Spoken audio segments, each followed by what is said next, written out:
दोस्तों ये सामने आपको जो कंपनी दिख रही है ना, ये सेकिसुई DJLM मोल्डिंग करके कोई कंपनी है भाई। खतरनाक नाम है यार। जापानी चाइनीज़ कंपनियां हैं इधर। और ये सामने आपको दिखा दूं, ये रिको इंडस्ट्रियल एरिया का बोर्ड है। और ये हाईवे है, इसी हाईवे पर मुझे अभी जाना है थोड़ी दूर और आगे। और ये होंडा का जो मेन गेट है, होंडा 4 व्हीलर का, ये देख सकते हैं लोगो। कितना नीट एंड क्लीन है भाई साहब।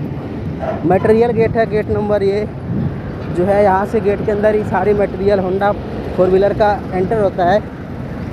तो भाई वीडियो अच्छा लगे तो लाइक करना यार। रोड के किनारे से मैं कड़ी धूप में वीडियो बना रहा हूँ आपके लिए। वीडियो अच्छा लगे तो लाइक करना दोस्तों।